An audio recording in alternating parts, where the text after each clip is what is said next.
Happy New Year. Welcome to episode 39 of Wrestling with the Business. First one of the new year. We've got contracts we're talking about. We've got a bunch of news that we got to get to. And unfortunately, we have a new Divas champion. This time on Wrestling with the Business.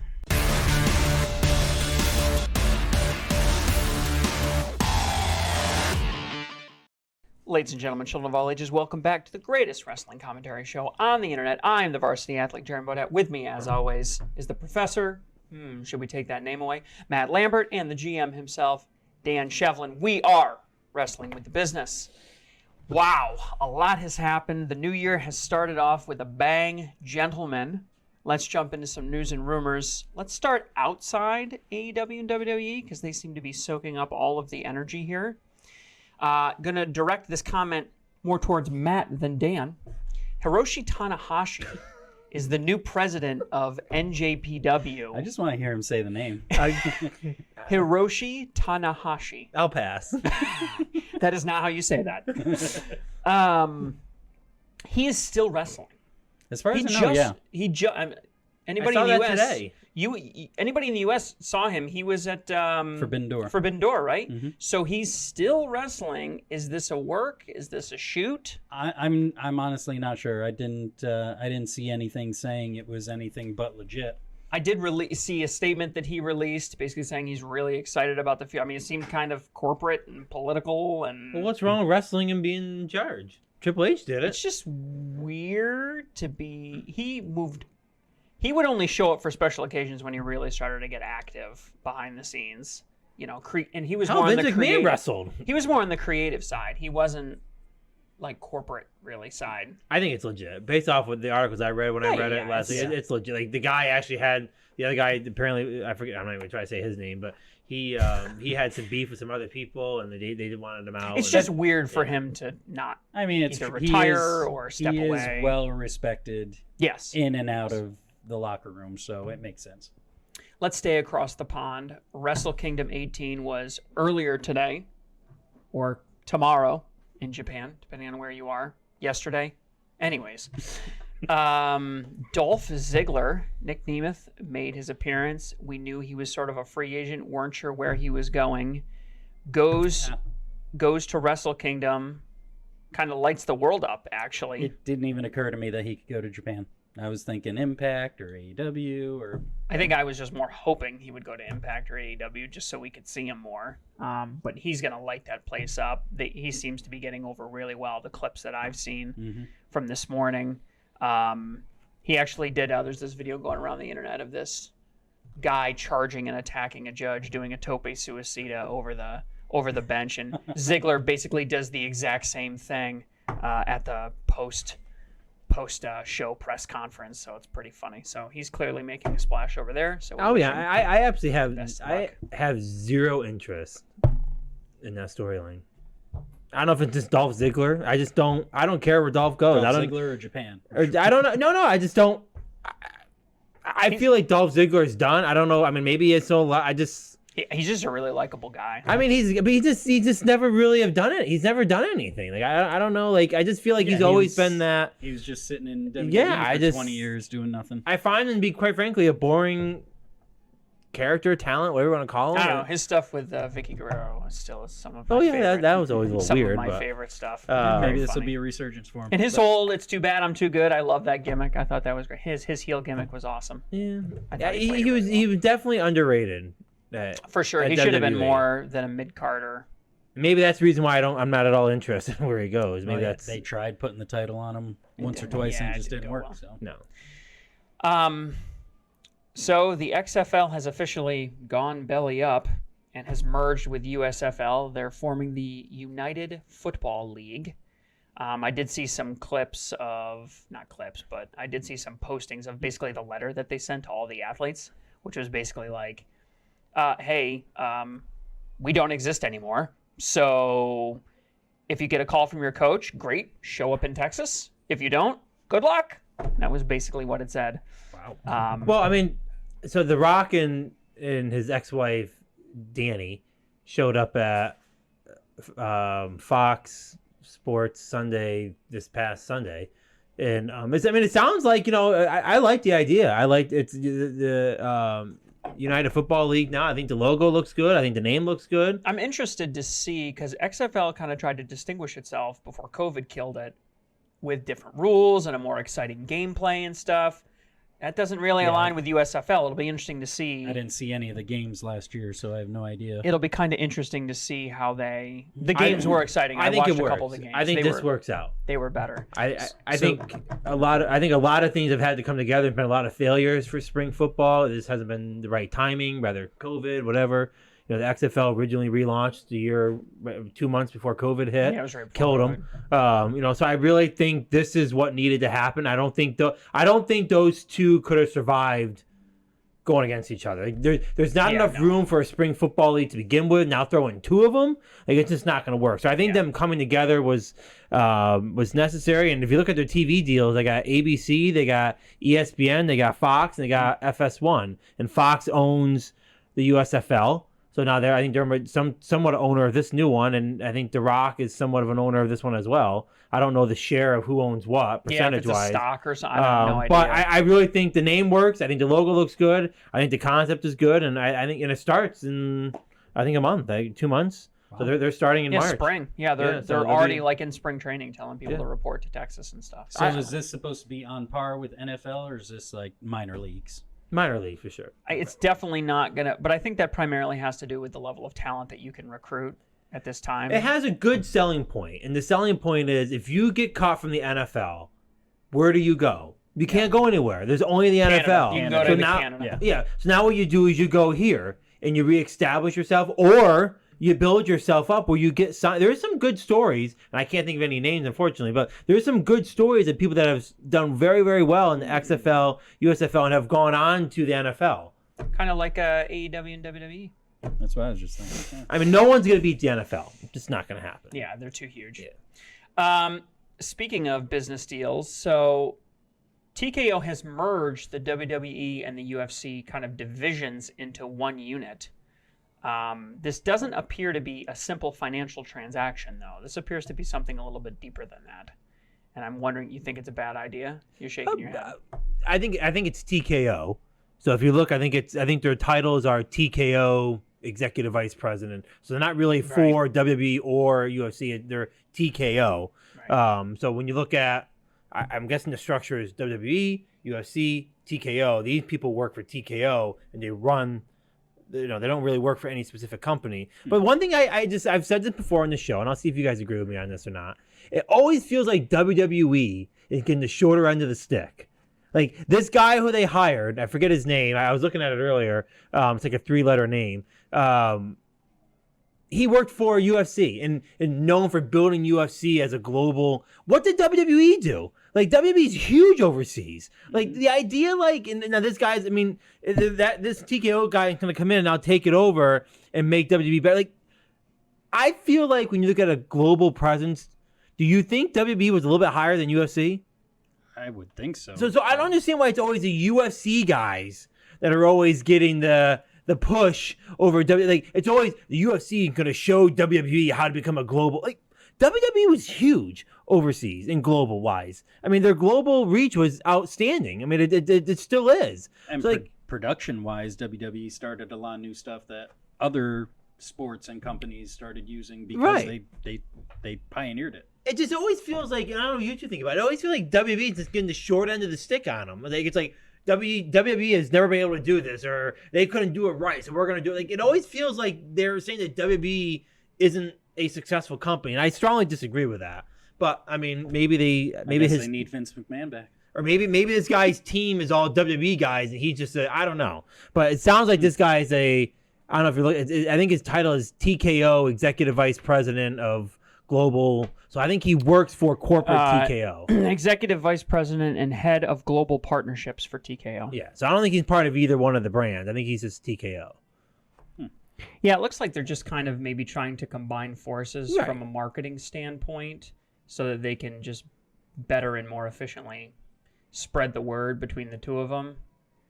I guess that would help UFC a lot more than it would help WWE because WWE already has a huge international brand. So wouldn't you put the WWE guy in charge of global in charge of it? No. This would appear that a UFC, so Grant Norris Jones, Right. who drove UFC's global partnership to 6 consecutive years of record revenue, has been elevated to lead the integrated unit as executive vice president and head of global partnership. So really, it's kind of UFC. Well, that's my point. So if WWE has a better presence than UFC, why isn't the WWE person going in there? Well, I think he might work for UFC, but he's got the in with TK. The trust level. That's what I'm might saying. be higher. WWE continues to And get patted down. 6 years of continuous growth. Kind of hard to argue with that. Despite COVID, despite all of the ridiculous setbacks, he's had 6 years of consecutive growth. I mean, that's pretty impressive. So we'll see what happens. I don't think this is all international stuff. I don't think we're going to see anything on our side. Well, however, I'm going to tell you another subject here, if you don't mind. I don't think I see it on here. Kevin Dunn. I did not mention that. No. So, but I think his title had global in it. Did it not? He was just head of production. Head of But production. I think was it like global production or like global? Well, because I think originally and again I'm speculating here a little bit, but I think originally when he was elevated to that position, that was when Triple H still had his vision of NXT UK, China, South America, Mexico, US. It was when they expected it to be more of a global product, and that kind of fell apart during the COVID thing. Mm-hmm. They closed down NXT UK and they sort of stopped reaching out quite as much globally, and they kind of condensed a little bit. So, But I'm wondering if that's the reason why. I'm trying to think of his title. I thought I had something, but maybe. but he was on the production side. But He wasn't. speaking of that, and just not to get, I don't know if you watch Raw, but clearly they changed how they do their camera angles on Raw. Completely different, and I'm not sure I like it. It's kind of weird to me why they would make that.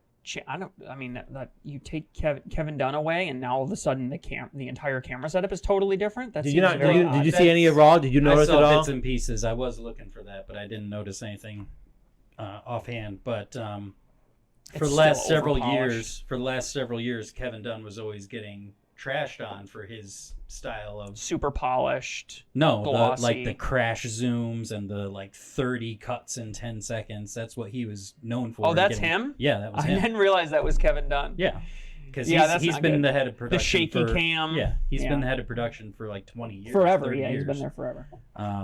So it doesn't surprise me that they would change things. I didn't think it would be so It's drastic. almost like it's immediate. I That's noticed very it pretty well. drastic. I mean, I was like, "Holy shit!" They've never done that type of camera angle before. Like, if you watch like The Rock's return now, like it's all completely different how they do it. They do the wide pans and stuff when They they didn't walk do out it at now. the time. They kind of I like did notice that. you hear that if you smell and this is the Titantron and this is the ring. It's like kind of going out like this, and it's like Yeah, going like, get the reaction. Yeah, instead of like kind of going right into the Rock. It's kind of like then it zooms up to show the Rock on the thing, then it zooms back down. It's just very different. You can tell it's a different style for Yeah. sure. We'll mention that when we get down to the actually.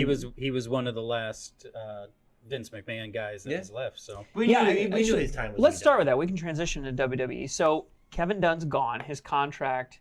Now I didn't catch. Was he offered something and he chose not to take it? Was he let go? Or the way I understood it was I think it was kind of led to sound like a retirement, but I'm not 100% on that. It sounded like his contract was up and he was leaving. yeah, I mean, I would say that his piece of the pie is something fans have been critical of for a very long. I mean, obviously you can always be critical of story. That's always going to be So an his issue. exact title was Executive Producer and Chief of Global Television Distribution. distribution. Yeah, I don't know. Okay. So I don't know if that's at all related to the guy with Global. I don't know. I mean, could be. It could be. There could have been some overlap between him and this new guy from Marketing, TKO. distribution, or Yeah, I for don't know. sure. Especially if they're working for more of an integrated glable approach. It was to the two of cost. them. Let's be honest. They probably, you know what? We don't need you anymore, sure it Kevin. was so He probably didn't expensive. want to be here. He's a Vince guy. I mean, the writing. I think I've read before that when we'll see how long it takes I Kevin think Dunn he to be. knew, and he knew when Vince left. But I also think it's another sign that Vince is really done. I mean, Yeah. I think it's a sign like he's done. He's not involved, and Well, I have to say, I mean, the product's improving. I love it. I think it's great. The product's improving. I mean, at least you can't blame Vince anymore when they No. do something stupid. I think Triple H is taking it over and doing a great job. I mean, the whole So, Raw, day one, they teased a return of an ex-champion and probably one of the great switcheroos at least lately, one of the great switcheroos. Jinder Mahal comes out. The crowd is so pissed. They were expecting somebody else, especially being in San Diego. And then, wouldn't you know it, a minute, 2 minutes into Jinder Mahal's rant. Oh no, he went a while. He went like Did 6 it go that minutes. long? He went a long time. They let it go a long time, probably just long enough for everybody to get sick of it. And then the music drops. I saw some other reactions. Obviously, The Rock comes out. I don't think many even performers knew that he was going to be there. There were some shots of some of the performers. The big one and they're were showing like, is the ring announcer. She lost her shit on it. Yes, that one was Samantha. Samantha. Yeah, it was going around. She was lost her mind more than some of the fans even, which is kind of fun to see. But The Rock is back. Took a couple of shots at Roman You don't think Reigns. Michael Cole knew? Teased. I think the announcers know everything. I think he knew, They do. But it's a tight circle. It's a pretty, producers, camera people, the people that need to know. It's kind of a need to know situation. Teases a feud with Roman Reigns, kind of calls out Roman Reigns a little bit, sort of hints that he's going to be around for a little while. He didn't really makes some call him tweets. out. He said something about going to eat dinner and where at the table he should sit or something. Right.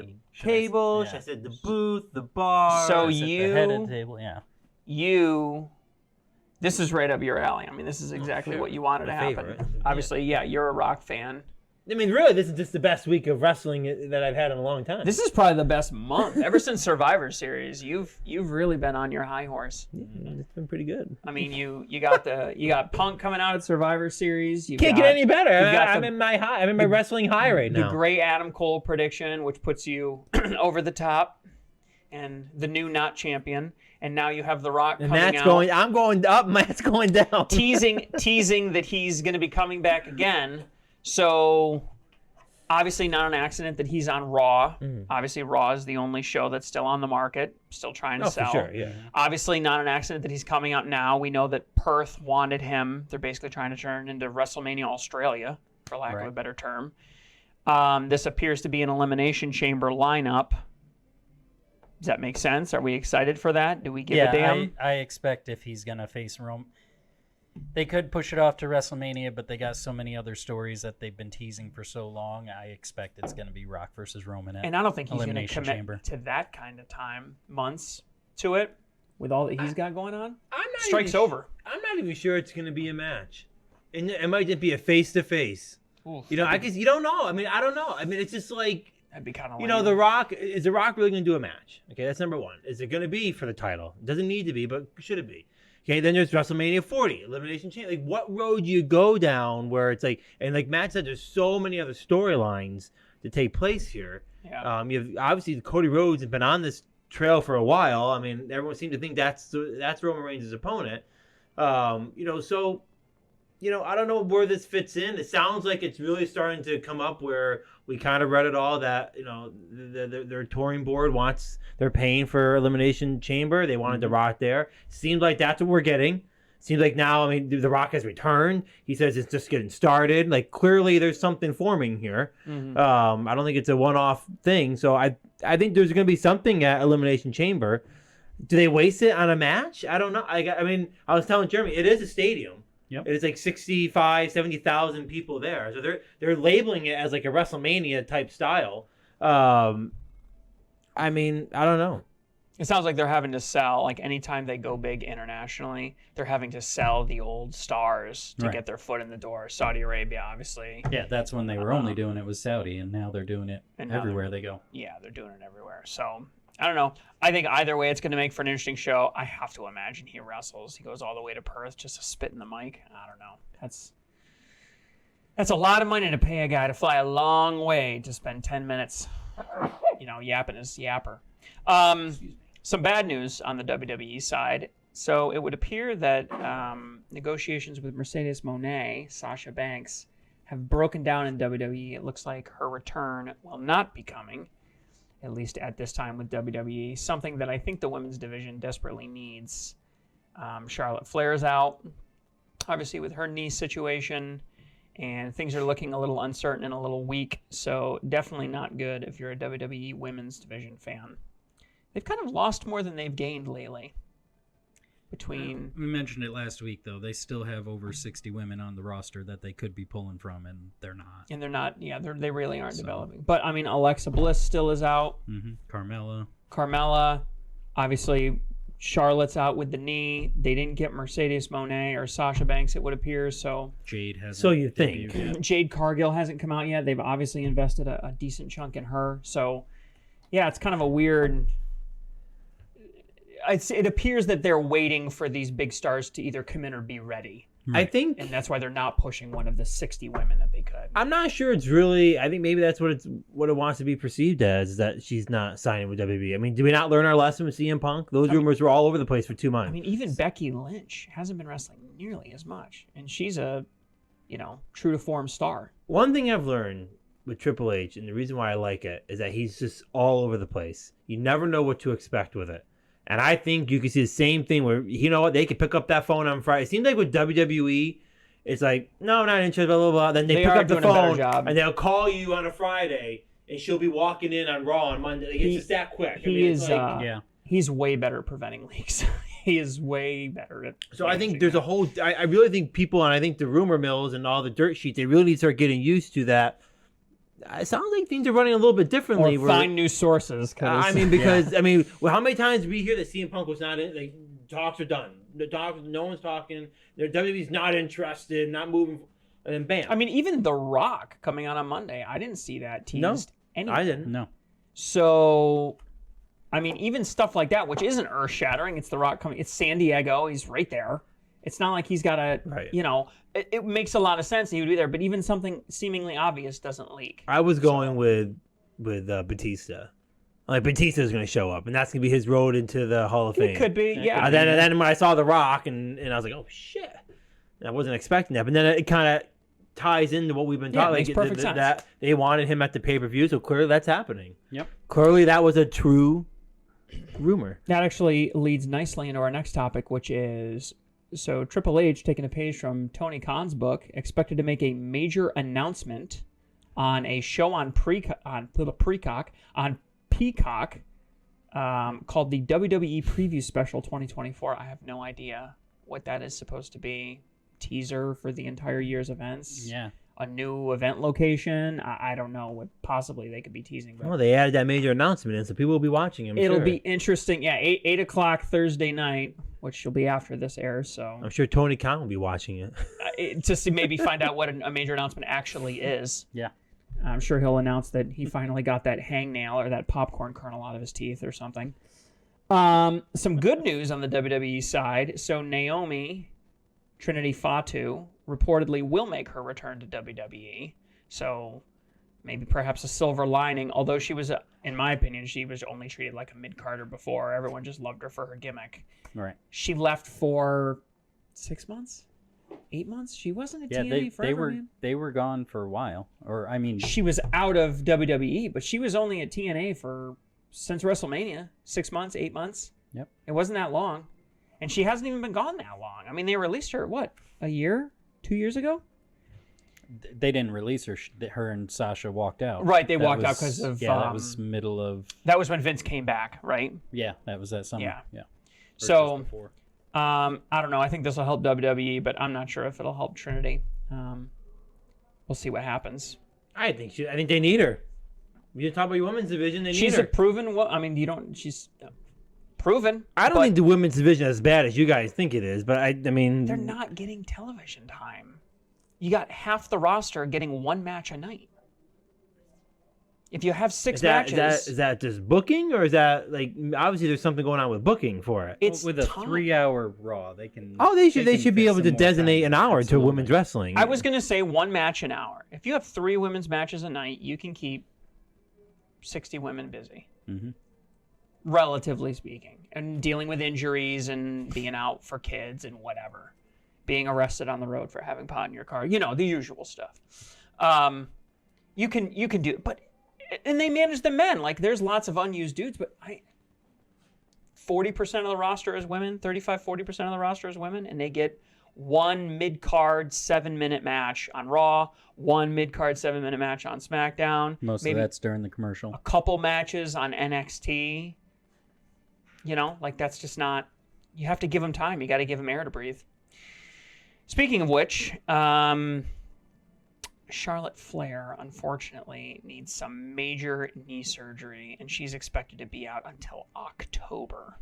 Her whole effing year. Just signed that brand new contract, first TKO contract, and she's going to be out basically a year after her contract started, after one rinky-dink match. Yep.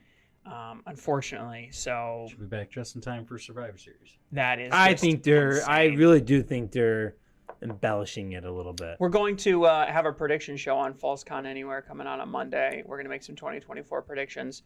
So tune in. Maybe Dan has a Charlotte Flair prediction he'd like to share with the group at that time. For those of you into reading, Rebecca Quinn, more commonly known as Becky Lynch, is publishing a biography called The Man, coming out on 3/26. I'm going to write the publisher, see if I can get an advance copy for review. Yeah. It's about 350 pages, I'd be so interested in reading that. we'll see. But I've got so many books I have to read as it is. Jeez. it'll be interesting to see. There seems to be a lot of that, though. There's been a lot of book publishing. Can I make a little side they all note, and do. I'll get some last. But one of the only few books I've ever really read is the Eric Bischoff biography book. Mhm. Controversy Creates Cash. That's why every time I see you, you reference that book. It's a great book. Because it's the only book. It's a It's the fantastic only book. book you've ever read. It's the only thing you can reference. I like the movie better.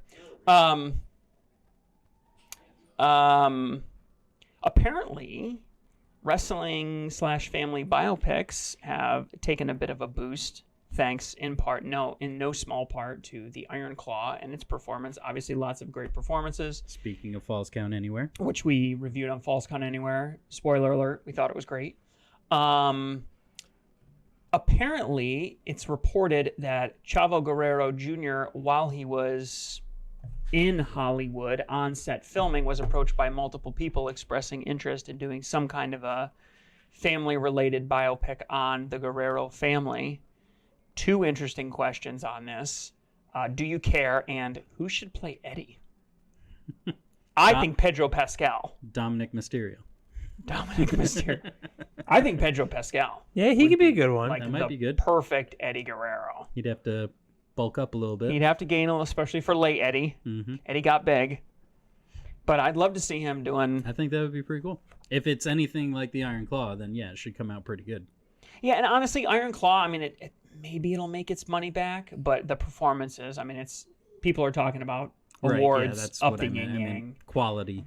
Yeah, very, very high Quality. Well, I quality. don't know. If it's not financially suitable, well, I mean, you can win as many awards as you want, but they're not going to be losing money on it. I mean, more movies today lose money than make money. That's the way it's been for a very long time. If you're still making money,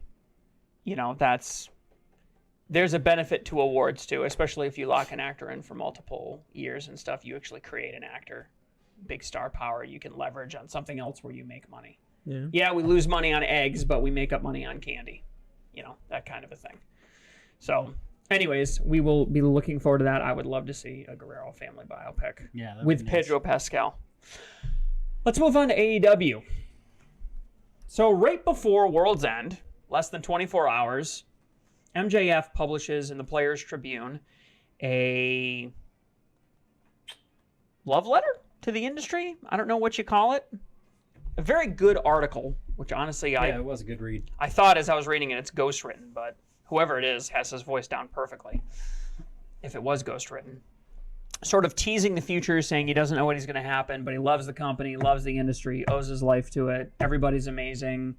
Didn't really talk shit about WWE or any of that stuff. Didn't really take any direct shots at everybody. Kind of defended everybody in AEW. Even guys like Jericho and TK Darby. and Darby, who come under some heat every once in a while. Sort of lending the question to what his future is. Related to that, right after World's End, on January 1st, he was removed from the AEW roster page. Is that a work or is that a shoot? Is this whole thing just a work? Is him writing the article a work to keep kayfabe? Is him being taken off the website? Yeah, that those two things together make me feel like he's definitely still with the company. Like anyone else that has left AEW or contract ran out or whatever, they weren't removed that quickly. And there'd be a text. He'd send a tweet that says, Right. "Thanks to everybody in AEW, on to better and brighter things," or whatever. Yeah. So I think it's a work. Yeah, it's a lot harder to keep kayfabe today than it was 20 years ago with the internet. I think you have to jump through way more hoops.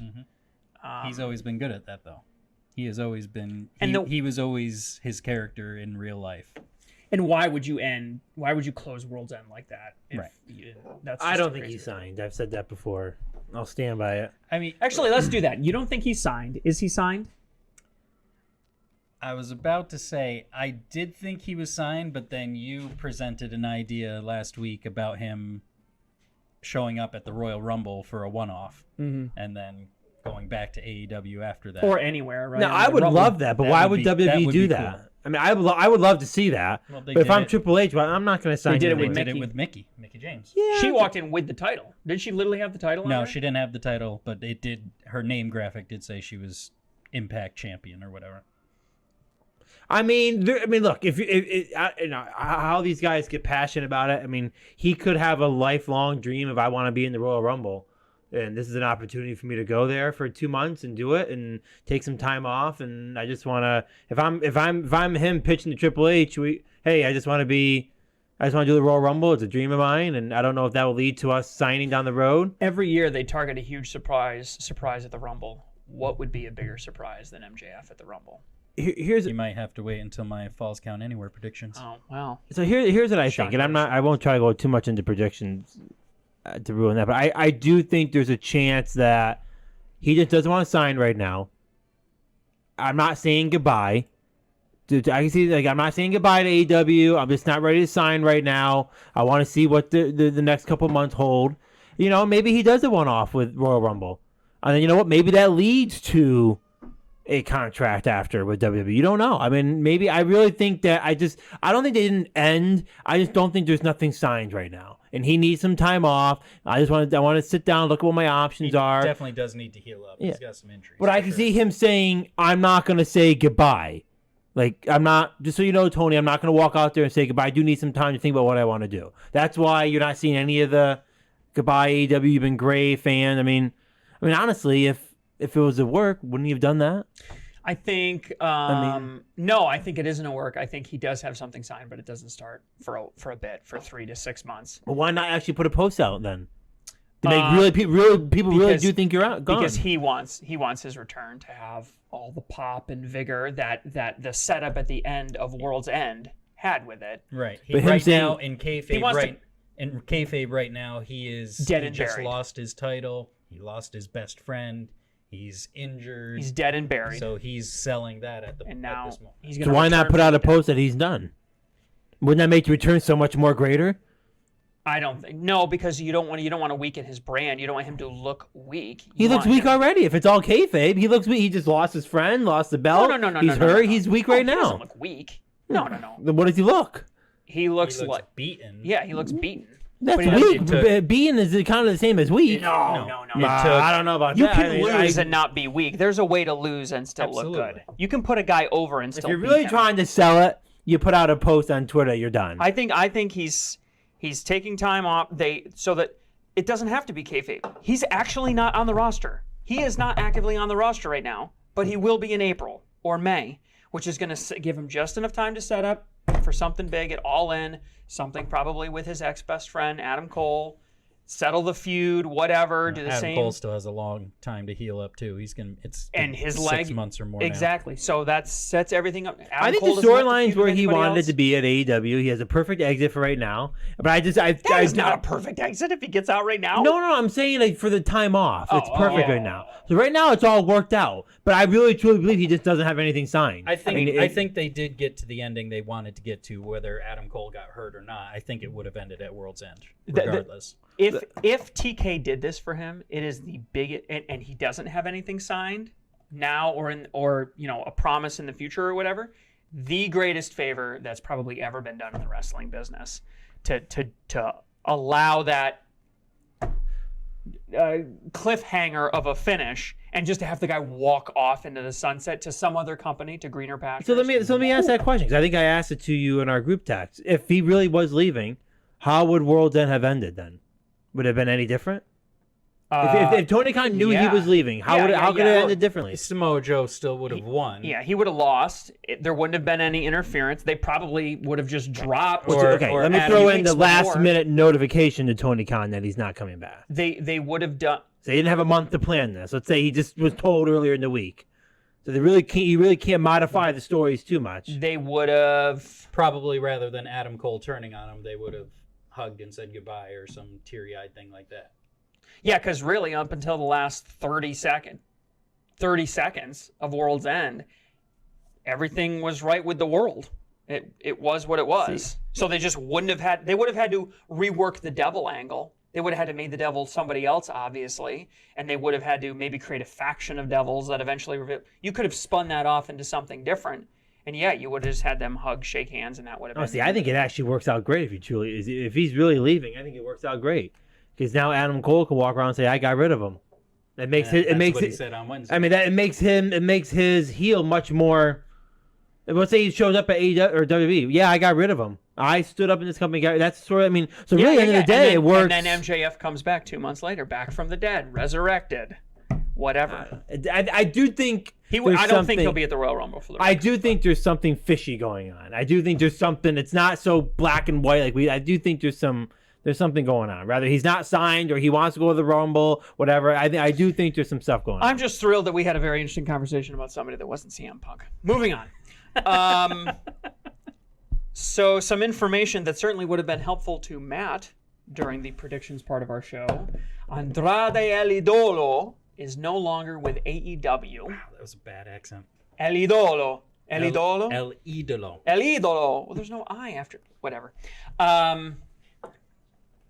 Andre El Idolo is no longer with AEW. Would have been nice to kind of know that before. I don't know how you guys didn't think that was going to happen.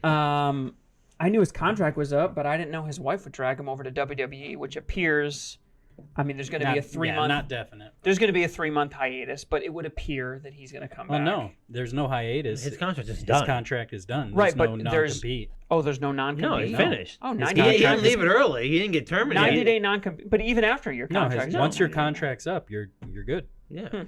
It's only if you leave your contract He early. could have showed up on Raw if they wanted to. But he made a formal announcement like 2 days after Raw, right? Like yesterday or was it Tuesday? That I think he posted videos saying he's done. He thanked Tony Khan. Yeah, he's done. Yep. Yep. Yeah, he posted something. And it was speculated, or he even said he wanted to go to CMLL for a little while. Mm-hmm. So whether he does end up in WWE eventually, we'll see. I assume he will. But yeah, eventually he will. We'll see if he decides to spend time home with his. Well, that gets rid of any concerns that Charlotte Flair was ever going to leave to go join him at AEW. So now that's gone. Well, now, I think once she signed her massive contract, I think he knew she's not coming here, so I better go back there. She's and she's. I don't know if there's any kind of escape clause for WWE, but this is her second huge injury in as many years. How long did she spend out last year? 6 months? At least. She didn't wrestle from WrestleMania to Survivor Series, right? She's been out like 7 months. Now she's going to be out 10 months. I mean, they're paying her to not wrestle, basically. Well, that's with anyone. It's with Randy Orton. It's with Kevin Owens when he was out, and Finn Balor, and But Orton's pedigree goes back way further than Charlotte Flair's does. He's already made way more money than they could ever spend on him. I think it's good that she's out for a while. This is now when the women's division. You need to step up. This is where you become a star, because the reality is when you look at Charlotte Flair, she's always involved in the title picture, or she has the title. Now that she's gone, that's a huge void to fill. All these 60 other women on Raw and SmackDown, they need to start figuring out, this is my opportunity to step in. That's what he was saying earlier. That they need time to do that. If she doesn't win the title before WrestleMania 41, it will have been 2 years since she held the title. That's pretty nuts. I mean, she's the 15-time or whatever 14-time women's. I mean, that's pretty nuts. So, anyways, Sean Ross Sapp is reporting that Mercedes Moné is most likely now to land in AEW. Now that the talks of WWE are over, yeah. Meaning that with Mariah May making her debut, with Deonna Purrazzo signing and becoming All Elite. That was a nice surprise. Which is quite the surprise. Really, I didn't even know who she was. Kind of spoiling Mariah May's debut a little bit. especially with the New Jersey crowd. Yeah, I wasn't crazy about her first match actually. It was kind of, but he kind of stepped on her a little bit. I thought a little bit. Here's what I think, and this isn't in my prediction, so I can say it. If I'm Tony Khan, I give Rampage to the women. That would be nice. I rebrand it, call it something different. I give it to the women, and I give them an hour a week to just wrestle, just knock the socks off of everybody, including themselves. And then I give them the same level of attention that they've been getting everywhere else. And I just make Friday night ladies' night. He should do that because there are women in the company who want tag titles. Nyla Rose is one. It is packed with amazing talent, and all you have to do is give them airtime. Deonna Purrazzo, dude. Mm-hmm. I mean, come on, man. Monet. Britt Baker. Like, we're not even talking about the homegrown stuff. Like, so if Monet was really going to go with AEW, then why didn't she sign a while ago? Why? She was. I think it's a similar situation to MJF because she was injured for a long ass time. So she might have signed something way back in August when she appeared at All In, and then said, "Yeah, but it's not going to take effect until February or March or whatever." You know what I mean? She essentially kind of leaves that, tries to get signed by WWE again, doesn't work. So now she come back down. Now she's going to go to AEW again. I don't think it's quite that linear and chronological. I think it's more like she's talking to a bunch of people at the same time, then says, "Oh, I'm injured. I don't think I'm going to renew and go to Japan. I think I want to come back." This is another rumor that I'm not following. I don't think it's. This accurate. Is one that's gone back and forth a lot. These are the ones you have to watch out for. I just don't feel like. Every day I'm hearing something different. SRS has flip-flopped multiple times on this one, and this is definitely what I want to hear. So I'm totally biased on this topic.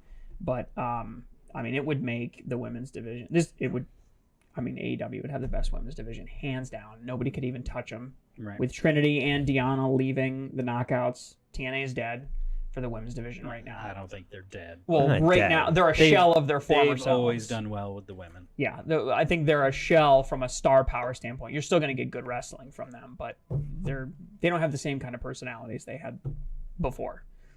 I would give them their own show. I think they deserve at least an hour a week, an hour of actual wrestling a week. I think it could be amazing. Their own show? Their own. Yes. I would rebrand Rampage as a women's. You're talking AEW show. Right. Yes, I would rebrand Rampage. Give them an hour on Friday night of actual wrestling. You can tape at the same time, just like you've always been doing. Just give it to the women. Everything, new logo, whatever, and see what happens. And I'll bet you it would do very well. A lot better than the 250,000, 239,000 they're pulling every week. Mm-hmm. Yikes. Yeah. Yep. I agree. You should tweet Tony Khan on that. TK, all the way. There's the camera. All the way. Let's go into a deep dive. So it's a new year, new us. What are we going to do? Let's celebrate. Let's look at the future. Last week we looked into the past at our regrets and shame, as I'm sure many of you did. Let's look to the future with hope.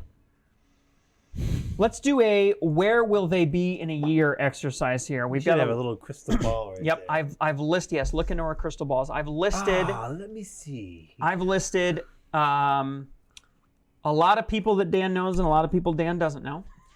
Why is that even brought up? Everybody's contract because it's everybody's contract that is either due up now or will be through 2024. Okay. There's a lot of people you don't know. Through WWE and AEW, I know all of them. You know everybody. Yeah. Okay, cool. That's awesome. And JPW? Kazuchika Okada? Clark Connors, I know. Clark Connors, very impressive. Dirty Dango? Yeah. That's Fandango, right? You didn't know... Yeah, it's Fandango. You didn't know Deonna Purrazzo? Do you know Rich Swann? Whatever. So I don't know one of them. Okay, wait a minute. Do you know PCO? No. Okay, I've literally mentioned him multiple times on this show. Okay, first off, Impact is like... okay, let's just go. He used to be in WWE? Who? PCO? What was his name? It was a Canadian thing. It was the Syrup Suckers or something. It was some Quebec. The Syrup Suckers. Wow. It was some Quebecois the thing.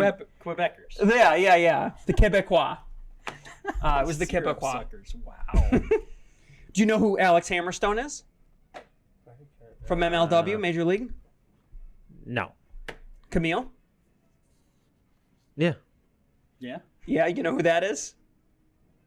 Okay. She was in WWE for a while. I think now we know why I said what I I said. don't remember her in WWE. Camille? There's not a Camille? I got a picture. I can picture her. No. The K-A-M. It's not C. K-A-M. Oh, maybe I'm thinking of the. You're not thinking Cameron, are you? No. Maybe I'm thinking of someone else. All right. Yeah, go through them. Anyways, let's run through these and just very quickly because there's quite a few of them. Let's run through, I guess, stay, move very quickly, one sentence or less. Alexa Bliss, She's staying. she stays 100%, right? There's no reason for her to go anywhere else. Drew McIntyre, Drew stays. He's a company man. Spoiling my FCA predictions. I think he's going. You think he's leaving? Okay, very interesting. We'll have to get more detail on that. Becky Lynch, she's not going anywhere. She's staying. Seth just re-signed, right? Mm-hmm. Ricochet, he's not going anywhere. No. Yeah, I think he'll stay. I don't think he can get something He's better. born. He's WWE blood all the way through. He's taking He is time off. They need to bring back his heel gimmick, King Ricochet. Jinder Mahal, Yes, is he leaving. coming back? Going. Yeah, why would you keep him? That's crazy. Kofi, that's an interesting one. He's staying. Now, Big E technically is through December, but with all that injury time, They're gonna tack on another year. he's either gonna If he go. even comes yeah, back. he's either gonna retire because of his neck, Yeah. or he's gonna be extended into perpetuity. Basically, I mean, he's been out for over a year now, hasn't it been? Yeah. I haven't seen him in forever. Xavier Woods, I think he'll stay. He's got his because Kofi's staying. yeah. New Day. I think they'll all stay together, and he's got his YouTube channel and everything still too. Randy Orton's technically through 2024, but I think with the injury time, he's going to He's not extend. He's not going anywhere. Kevin Owens. That's the one I put a question mark on. I would like to see him go, but Where would he go? AEW.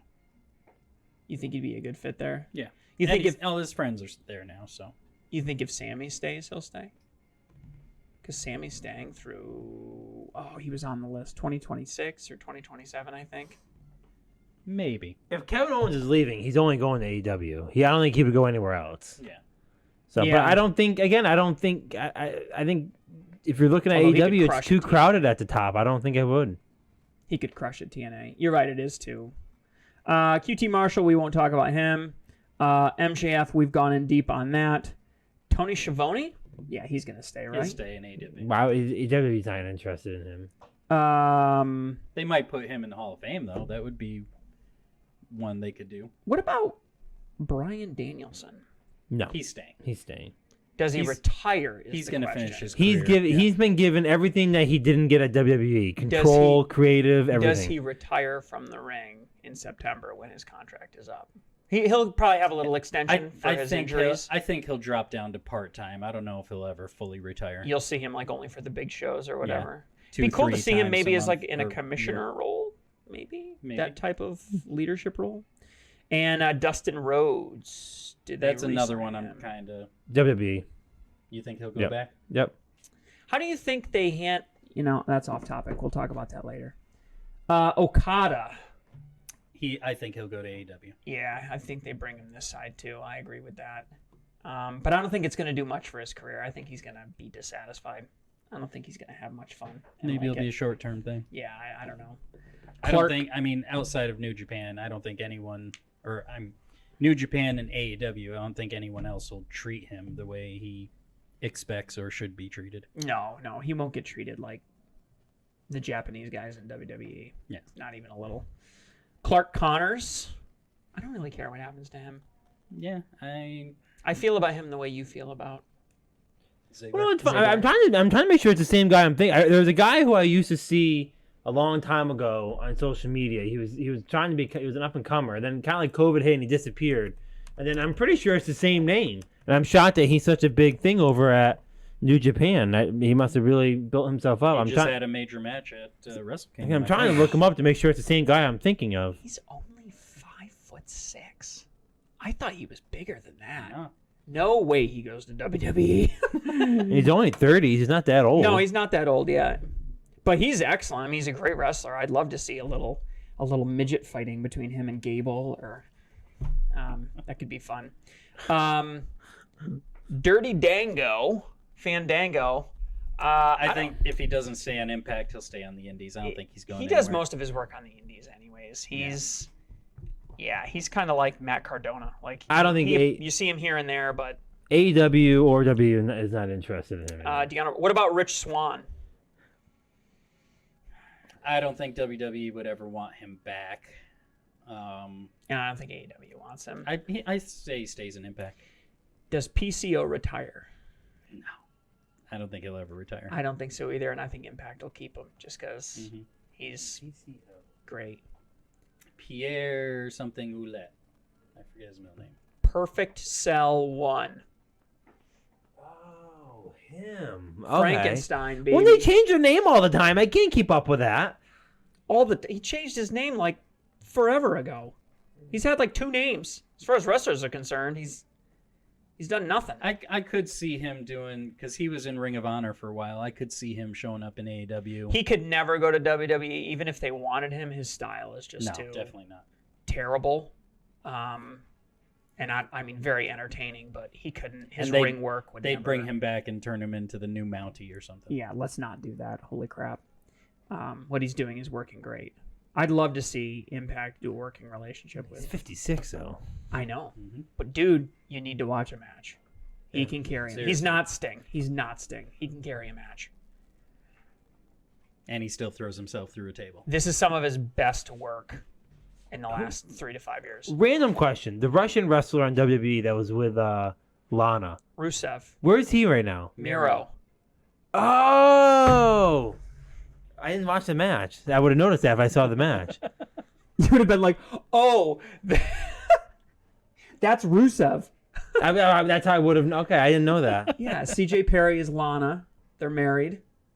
Very interesting storyline right there happening. Some drama. All right, so that explains a lot there. Well, it's not that interesting anymore. I guess the last one I'll talk about that's worth mentioning is Alex Hammerstone. He could be cool at TNA. He's a little too big for MLW, I think. He's got a great look. Yep. I mean, I don't think he's big enough, though, for AEW, and he certainly would get buried at WWE. But he'd be fun to watch. He's a great talent. Yeah, Impact might be a good place for him. It's bigger than MLW. I don't think Camille has been in WWE. That I think you're thinking of somebody else. I'm gonna look at it right now. I could be wrong, but I have a picture of someone. she's very recognizable, and I don't remember seeing her. Yeah, you definitely wouldn't confuse her with anybody else. But, you know, I'm thinking of someone. Yeah, I'm thinking of someone else. 31. She's a little long in the tooth for a woman wrestler. She's a little long in the tooth. Okay, Don Lemon, please. Hey, come on. For a second, how small can that belt really be? Come on. It's not small. That's a small belt. It's feminine, you sexist beast. It's a traditional. Yeah, it's much women's belt, more yeah. traditional. If you look at the AEW women's belt, it's much smaller. My point is, I've The seen original some, one. I've the seen- the original one that Riho was wearing. I've seen some men belts that are pretty small too. Yeah, those don't look good. This is blown up. So By Camille. the way, I had someone who wanted to buy that the other day. Just random. He Oh, came they up. can have it. I don't want He it. said, "Oh, can we?" He came in and goes, "Hey, you selling that Divas belt in there? Because I really want to get there. Mike's like, Feathers and all. it's not a real one." He goes, "I really want that's a bit." And I'm like, "Nope, sorry, it's worth a lot more." What are you doing, Mike? Get a price, man. I'm saying, no. I said, "No, it's worth a lot more than that table." Amen to that. You tell him it's custom. All right, guys. Matt, it's time to rip the Band-Aid off. Give me the damn belt. Speaking of the belt, Give me the damn Would belt. you like to have some banter, Dan? well, I mean, I just want to be, I want to be recognized for really calling out the end of that World Ends pay-per-view. I We think I would got like it. to award you a belt in commemoration of your amazing predictive abilities. Dan won. Hey, Let's do the I don't official always get it ceremony. right, but I think that one I did. Let's do the official ceremonial passing back home. Spit on it. Let's do the official passing. I think it wanted to go back. I do owe a customization. I have dropped the ball. It's the holidays. Excuse. I am still owed a customization. Well, I'm owed like 6 months on it. So. Yeah, but we don't expect you to pay. Our standards for you are very low. So let's talk about it. You have the match order here. Can I steal that from you? Because I want to talk about it in the order in which it occurred, because that plays into how things went. What did you think of the show overall, though? Yeah, this was your first like real Yeah. PPV that you watched, right? Yeah. Like you watched most of it, at least half, right? We'll start because I started middle. So I'll tell you. You go down the match, and then I'll tell you where I started watching. Okay. I think I know where it is, but so curtain jerk 0 hour match 1 was Chris Statlander versus Willow Nightingale. This one we had no predictions for because it was thrown in last minute. Willow Nightingale went over. It was okay. Yeah, it was decent. One of the weaker matches of the night, but it was the 0 hour match. Yep. Chris Statlander, I'm still not a huge fan of her. I liked her alien gimmick better, but it was okay. I mean, it just felt like filler. Then we had the TNT Championship #1 contender match, which was a huge Battle Royal. I'm not going to read through everybody. No, yeah. But Luchasaurus, who has been rebranded Killswitch, ended up going over. As soon as he won, I went, something's going on. Yeah, because there was this added stipulation that it was a whenever they want. It was Money in the Bank. It was a Money in the Bank type. Yeah, it was Money in the Bank contract. And as soon as he won, I'm like, either they're going to burn through this, or I thought that he would actually end up fighting Edge like on Wednesday night or Saturday night or something like that. I didn't realize it would turn out the way that it did, but it was a decent match. It was okay. He's lost the right to the name Edge. The most exciting thing for me in this 20-man battle royale was being able to see Christopher Daniels.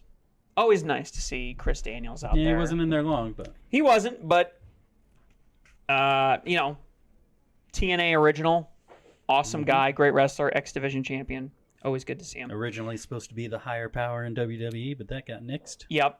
Next was the FTW Championship with house rules between Hook and Wheeler Yuta. We all thought Hook would go over. Hook went over. Mm-hmm. Decent match. Take Taz off the mic when his son's out there.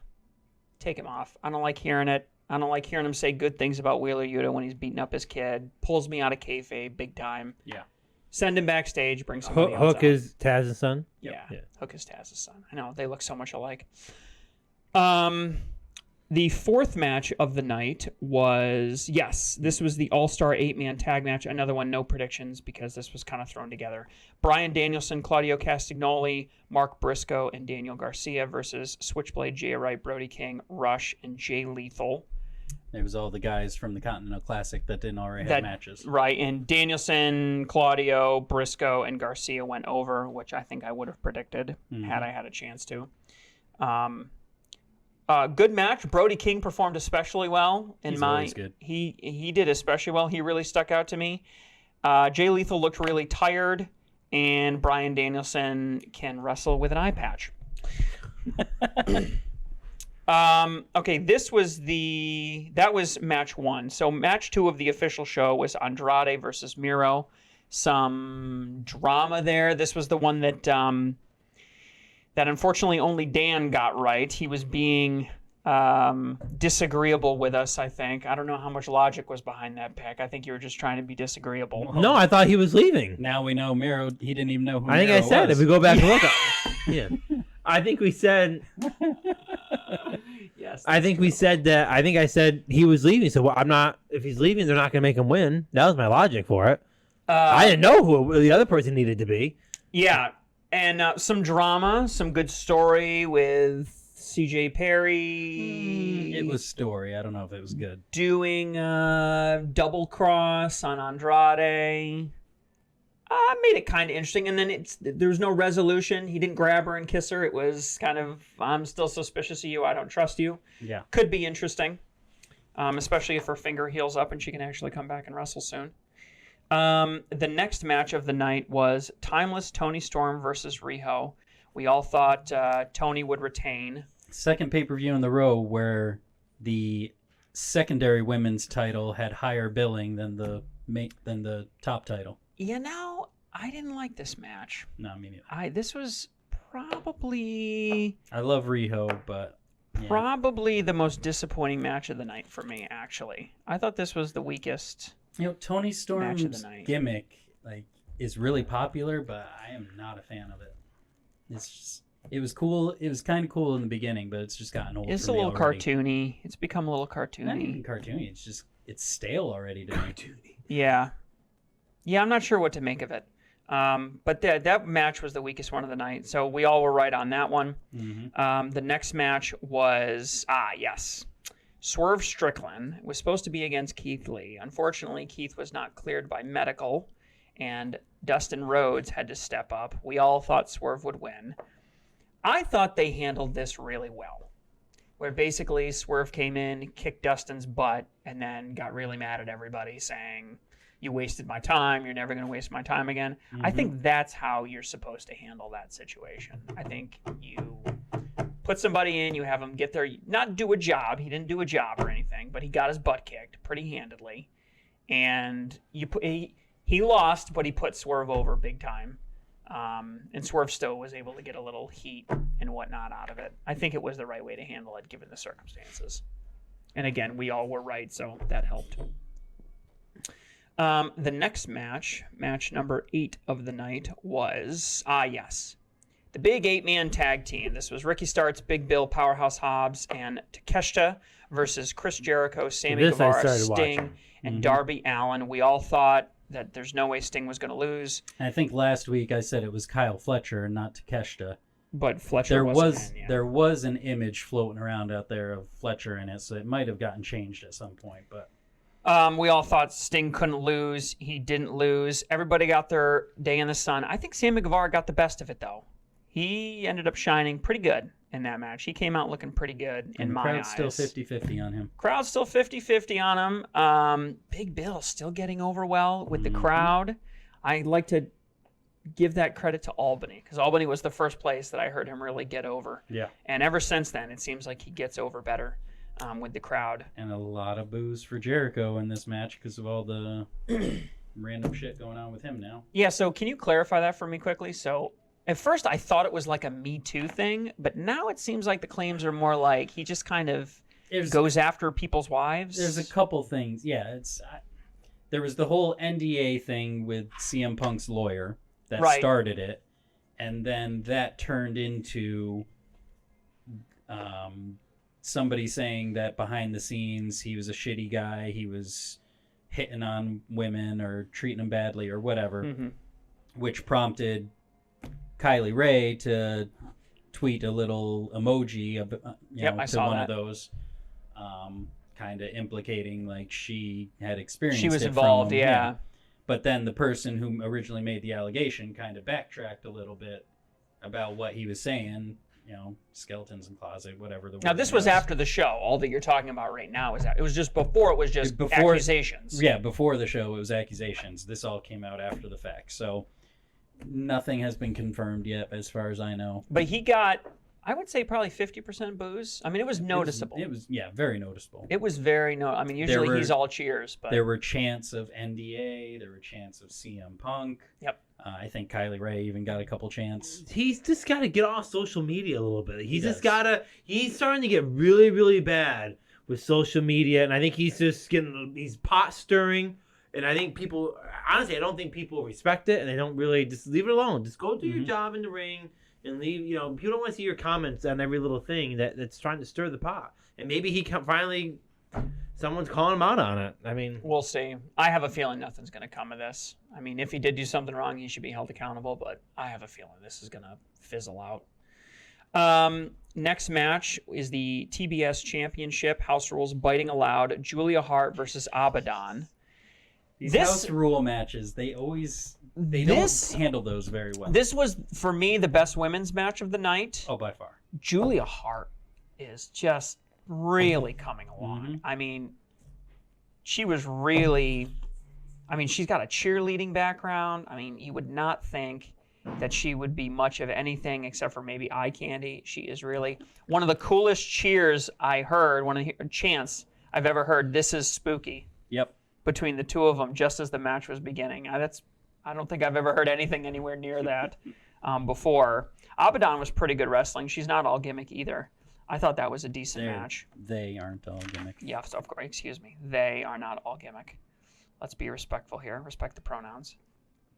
No DQ AEW TNT Championship match came next between Christian Cage and the Rated R Superstar.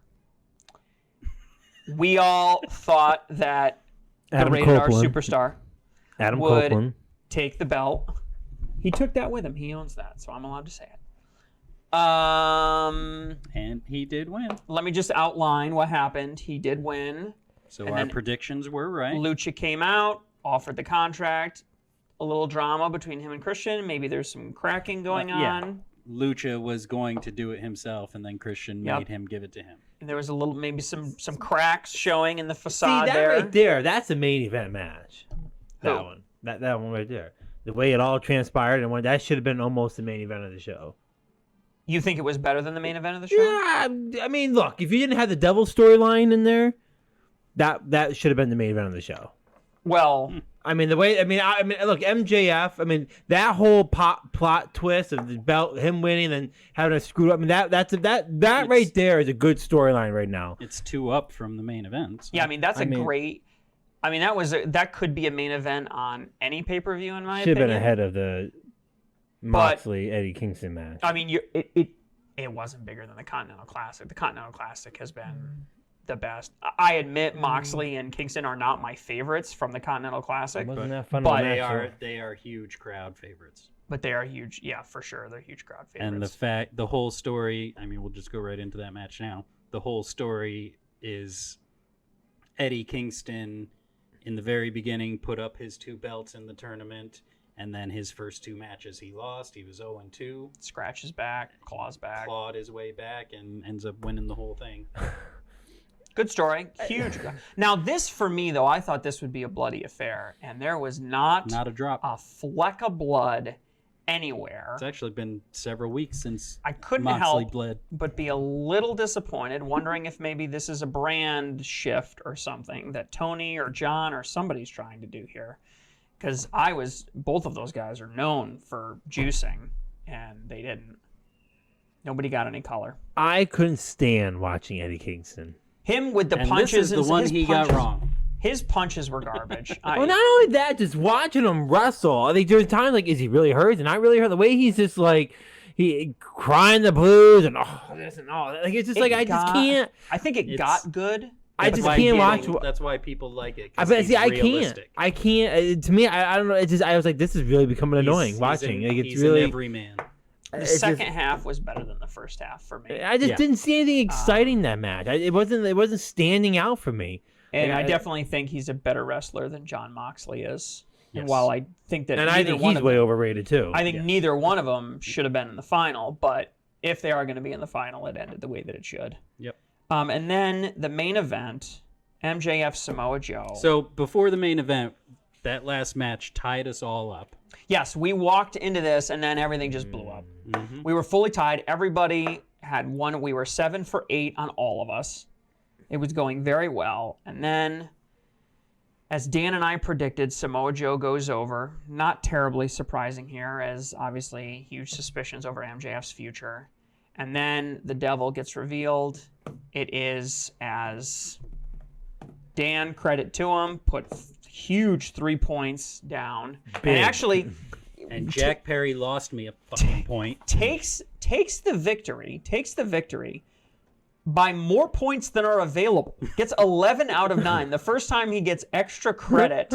The first time the gamble has actually worked off. So huge props to Dan on that prediction. But I got thinking something a big guess like that. Some of those points should carry over to the next one. I'm not saying right now, but really those 2 points over the max, I should have a 2-point lead in the next show. Every time I watch this storyline, whether it's MJF Best Buddies, Double Clothesline, Devil, and now whatever we're calling this now, whatever we're going to call this now, every time there's some kind of climax to the storyline, I think, I don't know how they handle it better than this. The way they handled it at All In. I keep thinking, how do they do this better? How do they do this? They can't do it any better than this. They can't do it. They did it perfectly. I do not know how they can do it any better than they did. I was fully convinced, watching him at ringside, that he was fully on MJF's side the entire time. I did too until the ring. And that was once he was fumbling for the ring, I'm like, oh my God, Dan's couldn't right. find the ring. But then he finds it, and I believe does he land a ring shot on Samoa Joe? No, he caught him before. That's right, he caught him before. So they didn't even, again, even after he fumbles with the ring, I'm like, that looks legit. That looks like that could be a part of the story. Like maybe MJF blames him because he didn't have the ring ready or whatever. Like, it could go that way. They come out, both with the chairs. It goes black. Now, they went black for a little too long. Should have been a few less seconds. But they come out, and it was perfectly fit, perfectly satisfying, well written, well done. MJF is dead and buried in the dirt, fully prepared for his revenge story. The perfect betrayal, great heel turn. It's our undisputed friends from a past life coming back. I mean, everything lines up perfectly. They've completely destroyed him. I mean, how could they have done it better? Somebody convince me that I'm wrong here. I mean, what? The minute Adam Cole came out, I knew it was. I'm like, it's done. It's him. Like, there's no reason for him to be there. What's the reason for really? He has been at every single one of them. Friend. He has been at he's been at every single other match that when MJF has defended the title. That's what I'm saying. They did the work up front. They didn't just.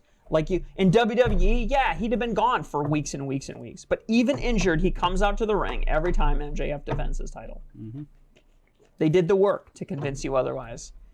It makes perfect sense, but I was still surprised to see it. I thought it was wonderful. Some of the best writing in the business I've seen, I don't know, ever, long time. Name a better heel turn. Hogan's NWO? Name a better heel You're turn. going back that far? Name a better heel turn. Stone Cold, Vince McMahon. That wasn't a good one. Shawn Michaels heel turn against Marty Jannetty. Name a better heel turn. When Triple H turned on Shawn Michaels for DX reunion. Remember, he calls out Shawn Michaels, and then and then he screws him right over in the middle of the ring. Reunion, though, wasn't it? Where they No, they let's get back together, and they go out to the ring, and Triple H. That was a good one. I think that surprised everybody. I thought it was excellent. I cannot imagine. God, what is it? And I'm very critical of the story, obviously. Well, this outcome wasn't that great, but it's all right. I only need it for a month. Are you going to go to the Rumble? You've been talking about it. I don't think so. I gotta look at. I've been meaning to look up the price. You're not going to make it down? It's not going to be cheap at this point. I don't think it's meant to be. I think it's going to be Philadelphia. You're going to be walking it at home. Philadelphia. What's wrong? I'd rather watch it at home, to be honest with you. You're going to mortgage your house to go to Philadelphia? Okay. That was something. WrestleMania 41's been confirmed for Minneapolis, too. That was some news. Target Field? I'm not sure. I just saw They Minneapolis. have to go to Target No, Field. it's the new Vikings stadium. Sorry, you're right. Yes, the new it's named after some bank, right? Allegiant? No, that's the Raiders. Yeah. I don't remember what it's called, but yeah, forget. I think it's a bank or something. So there you have it, the results. We have a new champion. We're entering the new year, new us. Plenty of records broken in the last day of 2023. Dan outscoring, getting bonus points. Matt, the first two-time champion, achieves the belt literally the last day of the year. We'll see what happens this year. Going to be very exciting. Please tune into False Count Anywhere to see our predictions and get hyped and excited for what's going to happen next year. What was your favorite part of the show? Comment down below. Let us know. We're very interested, very excited for 2023. More news coming. In the meantime, you keep watching. I'm predicting he's going to have that for quite a while. We're going to have to include that in our FCA predictions. You keep watching, and we'll keep wrestling with the business.